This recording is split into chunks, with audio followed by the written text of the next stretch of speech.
Bonjour, bienvenue sur le plateau de Bâti-Journal TV. Nous sommes à Angers, nous sommes au congrès bâtiment durable, congrès international Cities to Be. Et avec moi, Pascal Éveillard, bonjour. Bonjour.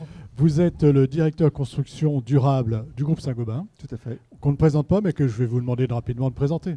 Saint-Gobain, un groupe tout jeune, puisqu'il a 355 ans aujourd'hui, présent dans 67 pays, leader des matériaux de construction, les produits à base de gypse, de verre, l'isolation, les mortiers et bien d'autres produits.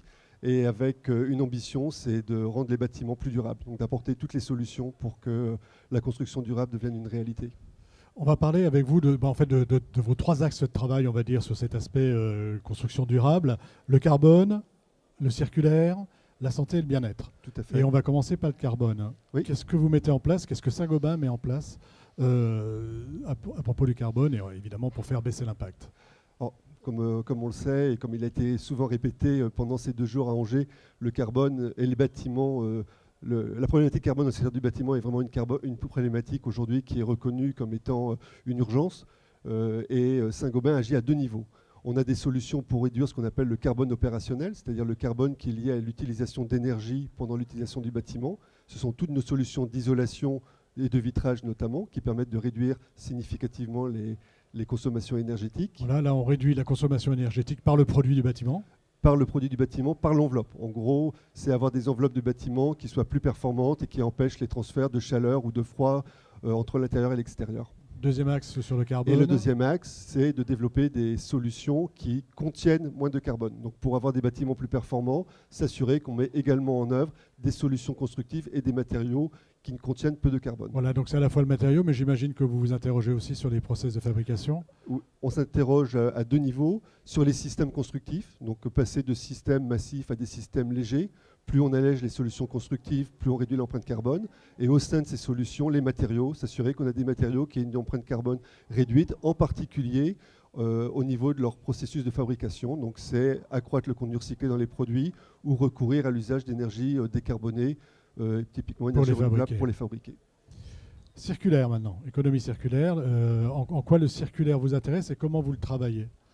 Alors pareil, comme le carbone, le secteur du bâtiment est un secteur qui consomme énormément de ressources et qui génère énormément de déchets. Donc en tant que producteur de matériaux, on a une responsabilité pour s'assurer que nos solutions vont générer peu de déchets, vont générer moins de consommation de ressources naturelles.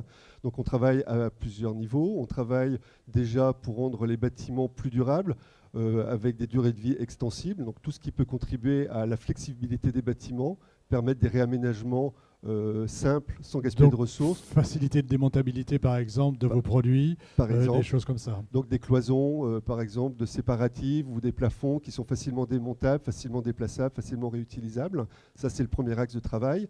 Et bien sûr, également des solutions démontables pour être facilement réutilisées ou recyclées en fin de vie. Il y a l'aspect, évidemment, collecte des déchets et recyclage. Et vous avez un avantage, c'est que vous avez point P. Alors on a plein d'avantages. Le premier, c'est que tous nos matériaux sont recyclables à l'infini. Et en effet, dans le groupe, on a à la fois des activités de distribution et des activités de fabrication. Voilà, j'imagine qu'il y a des synergies qui se créent. En effet, il y a des synergies possibles. Et typiquement, Placo Recycling, donc, qui est le service de recyclage développé par notre activité Plaque de Plâtre, qui existe depuis 2008, qui collecte aussi bien des déchets de construction que des déchets de démolition, a lancé une offre récente avec Point P qui permet aux artisans de ramener avec des conditionnements adaptés leurs déchets de petits chantiers, typiquement un petit chantier de rénovation, chez Point P, où il y a des containers adaptés qui ont été mis en œuvre, qui nous permettent de ramener la plaque de plâtre ensuite chez nous dans nos process de fabrication. Dans le process de fabrication, et j'ai appris qu'on savait aujourd'hui séparer le polystyrène, le plâtre et le carton. Absolument. Donc déjà pour toutes les plaques de plâtre, en effet, dans le processus de recyclage, il est important de pouvoir séparer la partie carton de la partie gypse. Et pour les doublages collés auxquels vous faites référence, on a en effet des solutions pour séparer la partie isolation de la partie plaque de plâtre. On a fait le tour de l'économie circulaire, si j'ose dire. Maintenant, on va voir le confort et on va voir la santé et le bien-être. Oui. Donc, en quoi, pareil, quels sont les axes de travail sur la santé et le bien-être? Alors, on en a 2 principaux. Le premier, c'est le confort, donc s'assurer qu'on a des solutions qui vont apporter plus de confort thermique, de confort acoustique, de confort visuel et de qualité de l'air intérieur dans les bâtiments, donc améliorer l'environnement intérieur des bâtiments à travers nos solutions. Et un deuxième axe qui est davantage sur les substances dangereuses dans les produits, s'assurer que les produits et matériaux que l'on livre, que l'on met en œuvre dans les bâtiments sont exempts de substances dangereuses. Des exemples, par exemple, de produits. Donc sur les substances dangereuses ou sur les impacts négatifs sur la santé, c'est avoir des plaques de plâtre qui capturent dans l'air intérieur les VOC, c'est d'avoir des isolants qui ne rejettent plus de formaldéhyde. Donc les laines de verre isovert aujourd'hui ont des émissions de formaldéhyde extrêmement faibles, voire pour certains produits complètement négligeables. C'est également protéger la santé des poseurs, par exemple avec des mortiers qui ne génèrent pas de poussière à la manipulation. Voilà, quand on ouvre le sac. Quand on ouvre le sac, tout à fait. Merci en tout cas d'être venu nous... Alors on a été un peu rapide, hein, mais on a bien compris que sur le carbone, sur le circulaire, sur la santé, le bien-être... Trois priorités pour nous, c'était 3 vos axes priorités. d'innovation.